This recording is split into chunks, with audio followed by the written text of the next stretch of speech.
नमस्कार मित्रों, एक बार पुनः आपका अपने चैनल पर स्वागत है। मैं वास्तुशास्त्री आनंद शर्मा।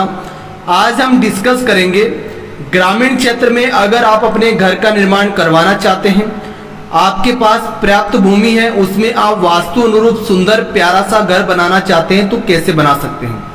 देखिए, जब भी आप किसी नए घर का निर्माण करते हैं तो सबसे पहले आपको देखना होता है कि कितनी भूमि आपको कवर करनी है। उस भूमि के अकॉर्डिंग उस भूमि का वास्तु निकाला जाता है, दिशा देखी जाती है और दिशा के अकॉर्डिंग ही आपको अपने घर का, दुकान या फैक्ट्री का निर्माण करना होता है। आज का जो प्लान है वो नॉर्थ फेसिंग है, यानी कि उत्तरमुखी। उत्तर दिशा किसकी है मित्रों? उत्तर दिशा बुध की दिशा है, भगवान कुबेर देव की दिशा है। प्रत्येक व्यक्ति यही चाहता है उसका घर या तो उत्तरमुखी बने या पूर्वमुखी बने, क्योंकि ये दिशाएं वास्तु की दृष्टि में बहुत शुभ मानी जाती हैं। अब देखिए, आपको मान लीजिए ग्रामीण क्षेत्र में खुली भूमि में या अपने खेत में या बड़े प्लॉट में निर्माण करना है तो कैसे किया जाना चाहिए।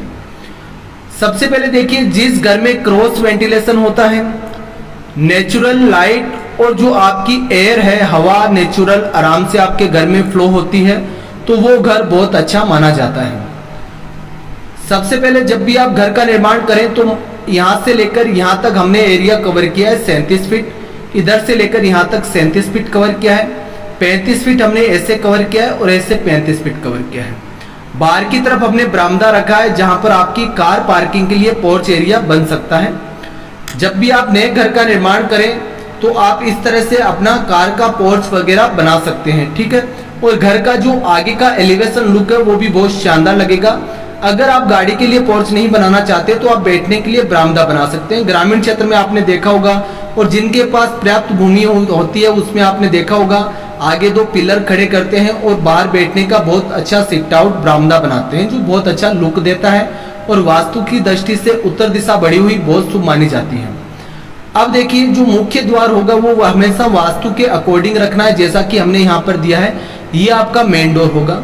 मेन डोर का वास्तु क्या कहता है मित्रों? मेन डोर का वास्तु कहता है कि ये दरवाजा घर के सभी दरवाजों से बड़ा होना चाहिए। तभी आपके घर में अगर आप 100 रुपए कमाते हैं तो 50 रुपए में आपका घर चल जाएगा। कहने का मतलब खर्चा कम होगा, आमदनी ज्यादा रहेगी।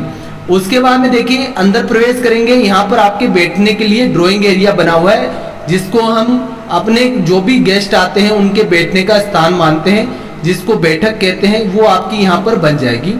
एक बड़ी सारी खिड़की विंडो आपकी फ्रंट में देनी है। आपको एक खिड़की इसके क्रॉस वेंटिलेशन में इस दीवार में देनी है, जो दीवार आपके इस ड्राइंग रूम और घर के हॉल के बीच में आती है, उस दीवार में एक विंडो देनी है, उससे क्रॉस वेंटिलेशन रहेगा और इस हॉल का भी वेंटिलेशन पर्याप्त रहेगा। अब अंदर आते हैं तो यहाँ पर आप एक दरवाजा भी दे सकते हैं या आर्च भी, कोई भी डिजाइन बनवा सकते हैं जो वास्तु सम्मत हो। उसके बाद में जब आप अंदर प्रवेश करेंगे तो देखिए, जिस भी भूमि पर आप निर्माण कर रहे हैं, प्रत्येक भूमि का जो बीच का भाग होता है वो ब्रह्म स्थान कहलाता है। वो मिड का भाग हमेशा बहुत इंपॉर्टेंट होता है। जिस तरह आपके शरीर के अंदर जो नाभि का भाग होता है, जो मेन होता है, उसी तरह घर की ये नाभि का भाग है, ब्रह्मा का स्थान है। इस स्थान को वास्तु सम्मत रखने से आपको पेट से संबंधित दिक्कतें नहीं होती है और जो भी व्यक्ति चाहता है कि निरोगी काया रहे, उसकी पेट से संबंधित दिक्कत ना हो, उसको ये मर्म स्थान पूरा ओपन यानी खाली छोड़ देना है। पहले के समय में ऊपर से इसको ओपन रखते थे क्योंकि आकाश तत्व है। अब सेफ्टी पर्पज से या साफ सफाई के चलते अगर आप ऊपर से खुला नहीं रखना चाहते तो कम से कम इसमें किसी तरह का निर्माण बिल्कुल ना करेंगे, निषेध है। उसके बाद में देखिए, जब आप इधर प्रवेश करेंगे तो आपको ईशान कॉर्नर, कौन सा कॉर्नर? ईशान कॉर्नर के अंदर एक प्यारा सा रूम बनाना है। ये रूम आप अपने बच्चों को दे सकते हैं, अपने ऑफिस के काम के लिए यूज कर सकते हैं। 2 विंडो इसमें प्रॉपर आपको देनी है, उससे क्या होगा, ईशान खुल जाएगा।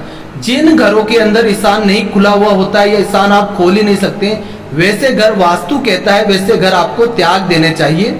अगर आप त्याग नहीं सकते तो कम से कम इसमें ईशान आपको खोलना चाहिए। इसमें 2 विंडो, ईशान पूरा खुला हुआ है, बहुत आपके शुभ रहेगा। जो भी धन का फ्लो है वो आपके घर में स्थायी बना रहता है। आपके बच्चे भी आपके कहे अनुसार चलते हैं। उसके बाद में यहाँ पर आप अपना पूजा घर दे सकते हैं। पूजा घर देखिए, आप ईशान में भी दे सकते हैं और पूर्वी ईशान में भी दे सकते हैं, जहां पर हमने दिया है। वास्तु सम्मत है, कभी भी किसी भी अंधविश्वास भ्रम में ना पड़े, वास्तु को साथ में लेके चले और उसके बेनिफिट आप देखिए। बहुत से लोगों को आपने देखा होगा वास्तु सम्मत नए घर का निर्माण करते हैं और दिन दुगनी वो रात चौगनी वो उन्नति करते हैं। क्यों करते हैं? क्योंकि जिस भूमि का वास्तु सही होता है अपने आप वो आपके जीवन को सही दिशा दे देती है। तभी कहते हैं अगर आपकी जमीन की दिशा सही है तो आपके जीवन की दशा अपने आप सही हो जाती है।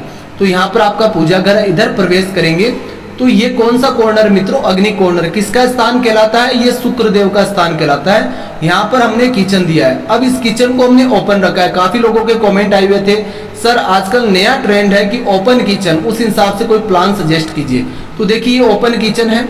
तो यहाँ पर जो ये स्लैब देख रहे हैं ये डाइनिंग एरिया के रूप में यूज होगी। यहाँ पर आप 3 कुर्सी वगैरह लगा सकते हैं, यहाँ पर आप खाना खा सकते हैं, इधर आप कुर्सी लगा के खाना खा सकते हैं। तो ये पूरा आपका इधर का डाइनिंग एरिया हो गया, ये आपका किचन हो गया। ठीक है, ओपन किचन है, कहने का मतलब है एक विंडो आपकी इधर ओपन होगी, पूरा वेंटिलेशन रहेगा डाइनिंग एरिया का, किचन का वेंटिलेशन रहेगा 2 विंडो से प्रॉपर। एक चीज का विशेष ध्यान रखें, जब भी घर बनाएं किचन में प्रॉपर वेंटिलेशन रखें, क्योंकि घर की जो माताएं बहनें होती है, जो भी घर की लक्ष्मी होती है, उसका मोस्टली समय इसी में गुजरता है। अगर उनका स्वास्थ्य आप सही रखना चाहते हैं, घर में सुख शांति रखना चाहते हैं, तो किचन पहली बात प्रॉपर जगह होना चाहिए, साउथ ईस्ट में, जिसको अग्नि स्थान कहते हैं। सेकंड चीज, किचन का वेंटिलेशन अच्छा होना चाहिए। अगर आप विंडो नहीं रख सकते तो चिमनी लगाइए।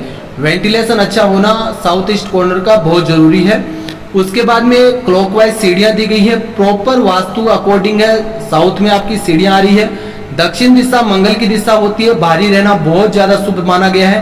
पूरी क्लॉकवाइज सीढ़ियां हैं, ये ऊपर जाके आप उत्तर दिशा में भी खोल सकते हैं, पूर्व में भी ओपन कर सकते हैं। तो यहां तक आप समझ गए होंगे। सेकंड चीज है, जब भी घर का निर्माण करें प्रॉपर अपने आसपास के अच्छे वास्तुशास्त्री से नक्शा बनवाइए। देखिए फीस लगेगी, क्योंकि घर भी बार बार नहीं बनता है, ये भी जीवन में एक ही बार बनता है, और वो भी किस्मत वालों का बनता है। ठीक है, फीस लगेगी। अच्छे वास्तुशास्त्री जो भी आपके निकटतम है उनको आप सजेशन लें, उनका अच्छा प्लान बनवाइए प्रॉपर। अगर प्लान बनवा रखा है तो आप प्लान चेक करवाइए प्रॉपर तरीके से कि वास्तु अनुरूप है या नहीं है। क्योंकि देखिए एक बार अगर घर बन गया, लाखों रुपए इन्वेस्ट हो गए, तो जीवन तो देखिए ऐसे ही गुजर जाएगा, संघर्ष में ही, वापस घर बनने का नाम नहीं लेगा। और आपका घर अगर वास्तु अनुरूप होगा तो भविष्य में आप और भी प्रॉपर्टी खरीद सकते हैं, धन का फ्लो अच्छा रहता है, बच्चे भी सही राह पर रहते हैं, और जिस स्थान पर आप रह रहे हैं उसका महत्व आप समझिए ना। मोस्टली टाइम आपका वहां पर गुजर रहा है, तो वो वास्तु अनुरूप होना बहुत जरूरी है। तो ये आपकी क्लॉकवाइज सीढ़ी रहेगी। एक विंडो हमने बैक साइड में दिया ताकि सीढ़ी के होल का प्रॉपर वेंटिलेशन रहे। इधर प्रवेश करें तो आप एक रूम यहाँ पर दे सकते हैं। ये कौन से कॉर्नर का रूम है मित्रों? ये नर्तज्ञ कॉर्नर। नर्तज्ञ कॉर्नर क्या कहता है? इसके नीचे कभी भी आपके तहखाना नहीं होना चाहिए। मोस्टली लोग क्या करते हैं कि इस रूम को अपने यूज के लिए लेते हैं और नीचे तहखाना बना लेते हैं, उसमें वो अपनी तिजोरी स्टोरेज बना लेते हैं। बहुत ज्यादा गलत है। बना लेंगे लेकिन उस तिजोरी और स्टोरेज में रखने लायक कुछ नहीं रहेगा, ध्यान रखना। नर्तज्ञ कॉर्नर में खड्डा है, सेफ्टी टैंक है, अगर किसी भी तरह का वास्तु दोष है तो जीवन खड्डे में ही पड़ा रहेगा, बाहर निकलना मुश्किल ही हो जाएगा, निकल ही नहीं पाओगे। 2 विंडो है, प्रॉपर वेंटिलेशन रहेगा। इधर आप प्रवेश करेंगे तो यहाँ पर एक हमने स्टोर रूम दिया है जो इस रूम से अटैच रहेगा। इधर आप सामने प्रवेश करेंगे, वायव्य कॉर्नर है। कौन सा कॉर्नर है? वायव्य कॉर्नर। नॉर्थ वेस्ट के कोने में जो रूम पड़ता है वायव्य रूम पड़ता है। इस रूम का वेंटिलेशन प्रॉपर रहना ईशान की तरह जरूरी है। 2 विंडो दी गई है, प्रॉपर वेंटिलेशन रहेगा। वायव्य कॉर्नर अगर आपका सही है तो बैंक से संबंधित, रिश्तों से संबंधित या पैसे से संबंधित जो भी आपके रिश्ते अच्छे चलेंगे, और आपके जो पैसे का फ्लो है वो अच्छा बना रहेगा, क्योंकि ये वायु की दिशा है। ध्यान रखें, तो इस रूम को प्रॉपर रखें। कॉमन लेटरिन बाथरूम का दरवाजा यहाँ रहेगा प्रॉपर। यहाँ पर आपका जो कॉमन लेटरिन बाथरूम वो बनेगा, बैक साइड में विंडो है, वास्तु अनुरूप सही पद पर दिया गया है, एक लेट बाथ रखा गया है। प्लान आपको वास्तु समझाने की दृष्टि से दिए जाते हैं ताकि आप घर बनाते समय गलती ना करें। पुराना घर भी है तो आप उसका वास्तु ठीक कर सकें। अगर कोई भी चीज आपको इसमें अच्छी लगी तो वीडियो को जरूर लाइक करें, मित्रों दोस्तों में शेयर करें, और वास्तु का प्रॉपर ध्यान रखें। आप हमसे भी ऑनलाइन वर्क करवा सकते हैं, अपने पुराने घर का भी वास्तु चेक करवा सकते हैं नक्शा भेज के, और नए घर का भी आप नक्शा भेज के चेक करवा सकते हैं। पेड सर्विस रहती है। आज के लिए इतना ही। नेक्स्ट वीडियो देखने के लिए चैनल को जरूर सब्सक्राइब करें। जय श्री कृष्णा, जय श्री कृष्णा, राधे राधे।